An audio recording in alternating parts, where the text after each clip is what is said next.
You know, one of the great things about John is you have all different types of leadership. And John led simply by the power of his logic and his personality.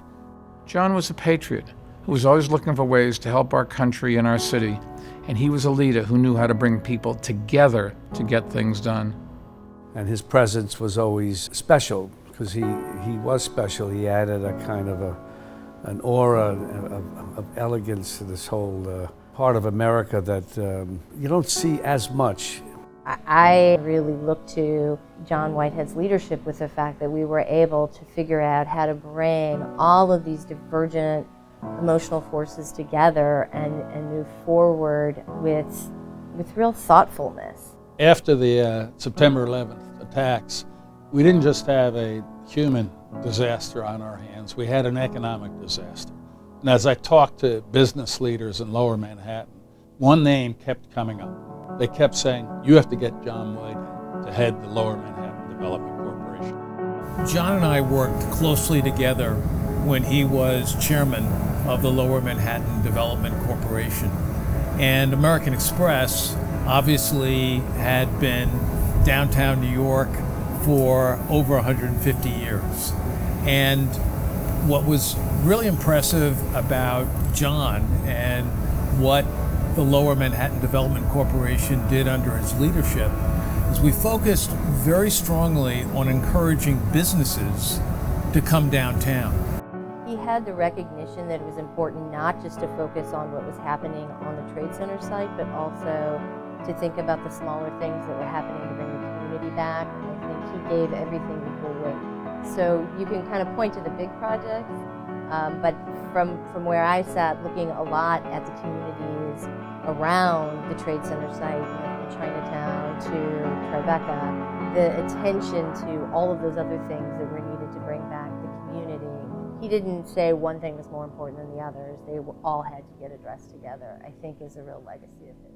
After 9/11 and during the rebuilding of Lower Manhattan, John was very much for, when we started the Tribeca Film Festival, he was very supportive of that, knowing that culture, the theater, art was an essential element that had to be part of everything in the rebuilding of Lower Manhattan.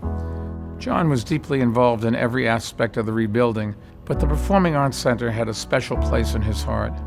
He believed deeply in the power of arts and culture to bring new life and vitality to Lower Manhattan. He once said that culture attracts capital better than capital attracts culture, and he was so right. I look at John Whitehead, his leadership role as having been quintessentially important to the rebuilding of the World Trade Center. He would try to sit with people and bring together discordant issues. As you may recall, there were many families who had lost loved ones on 9/11. John was extremely sensitive to that and helped bring together differing attitudes, different people. It's hard to remember now, but there were real doubts immediately after 9/11 as to whether Lower Manhattan could come back. But what John Whitehead exhibited from the beginning was a determination that it was going to come back. Just as there are bad times, there are good times, and we also need to heal this wound, and his determination was so remarkable that I honestly think it affected events, and it resulted in the rebuilding.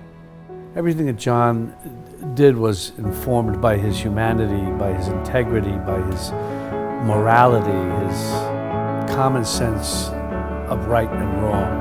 Considering the fact that John Whitehead passed away a few years ago, he really did not have an opportunity to see the World Trade Center rebuilt to the extent that it has been today. Without his time, his effort, his immense energy, his total determination to accomplish this, we wouldn't have gotten to where we are today.